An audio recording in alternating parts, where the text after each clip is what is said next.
ഇന്ന് അത്തത്തിൻ്റെ രണ്ടാമത്തെ ദിവസമായ ചിത്തിര നാളാണ് കേട്ടോ. അപ്പോൾ രാവിലെ തന്നെ ഞാൻ എണീറ്റിട്ടുണ്ട്. 5 മണി തൊട്ട് അലാറം അടിക്കുകയാണ്. പക്ഷെ ഞാൻ എണീറ്റപ്പോൾ 6 മണി കഴിഞ്ഞിരുന്നു. പിന്നെ പെട്ടെന്ന് പോയി കുളിച്ച് വിളക്കൊക്കെ കത്തിച്ചിട്ട് തറയൊക്കെ മെഴുകിയിട്ടിട്ട് ഞാൻ ദാ പൂ പറിക്കാനായിട്ട് പോവാട്ടോ. അർഷിക്കുട്ടനും എൻ്റെ കൂടെ എണീറ്റിട്ടുണ്ട്.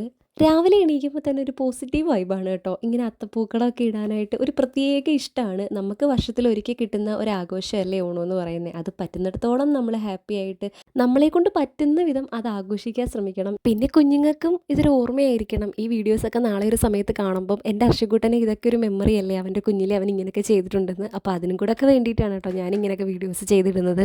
പിന്നെ എനിക്കും ഇതിനൊക്കെ ഒരു പ്രത്യേക ഇഷ്ടമാണ് കേട്ടോ. ഇങ്ങനെ നടന്ന് പൂക്കളൊക്കെ പറിച്ച് ഇങ്ങനെ നമ്മുടെ അടുത്തൊക്കെ ഉള്ള പൂക്കളൊക്കെ തന്നെ പറിച്ച് ഇങ്ങനെ എന്താ അത്തമൊക്കെ ഇടുന്നത് പ്രത്യേക ഒരു ഇഷ്ടമാണ്. നമ്മൾ വാങ്ങിക്കുന്നത് അത് വേറൊരു ഫീലാണ്. പക്ഷെ നമ്മുടെ ചുറ്റുവട്ടത്തൊക്കെയുള്ള പൂക്കളൊക്കെ പറിച്ച് ഇങ്ങനെ അത്തം ഇടുന്നത് ഒരു പ്രത്യേക ഇഷ്ടമാണ്.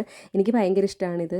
നിങ്ങളുടെയൊക്കെ വീടുകളിൽ ഓണമൊക്കെ എവിടം വരെയായി? എല്ലാവരും അത്തപ്പൂക്കളമൊക്കെ ഇട്ടോ? അപ്പോൾ ഞാനാണെങ്കിൽ കിട്ടിയ പൂക്കളൊക്കെ കൊണ്ടുവന്ന് ഒരു കുഞ്ഞി അത്തം തട്ടിക്കൂട്ടിയിട്ടുണ്ട് കേട്ടോ. പൂക്കളമൊക്കെ ഇട്ടിട്ട് കയറി വന്നപ്പോഴത്തേക്ക് അമ്മ ചായ ഇട്ട് വെച്ചിട്ടുണ്ടായിരുന്നു. അങ്ങനെ ചായയൊക്കെ കുടിച്ചിട്ട് നെക്സ്റ്റ് പരിപാടി എന്ന് പറയുന്നത് നമ്മുടെ ഓണത്തിൻ്റെ സാധനങ്ങൾ മേടിക്കാനുള്ള ലിസ്റ്റ് തയ്യാറാക്കുക കേട്ടോ. ഞാനും അമ്മയും കൂടി ഇരുന്നിട്ട് ഞാനൊരു പേനയും പേപ്പറും കൊണ്ടിരുന്ന് എല്ലാം ഇങ്ങനെ ആലോചിക്കുകയാണ്. നമുക്കിങ്ങനെ എഴുതാനിരിക്കുമ്പം ഒന്നും ഓർമ്മ കിട്ടൂല. അങ്ങനെ അമ്മയുടെ മനസ്സിലും എൻ്റെ മനസ്സിലുള്ള കുറേ സാധനങ്ങളൊക്കെ അങ്ങോട്ടും ഇങ്ങോട്ടും പറഞ്ഞ് എഴുതിയിട്ട് അത് കഴിഞ്ഞിട്ട് ഞാൻ ബ്രേക്ക്ഫാസ്റ്റിനുള്ള പരിപാടിക്കായിട്ട് അടുക്കളയോട്ട് കയറി.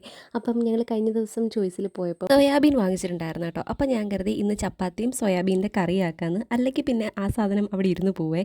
അപ്പം ഞാൻ പെട്ടെന്ന് ഒരു പാത്രത്തിൽ കുറച്ച് വെള്ളം വെച്ചിട്ട് അവൻ തിളയ്ക്കാറായപ്പോൾ അതിനകത്ത് കുറച്ച് സോയാബീനും കുറച്ച് ഉപ്പും കൂടി ഇട്ട് ഒന്ന് ഇളക്കി അത് അടച്ചു വെച്ചു കേട്ടോ.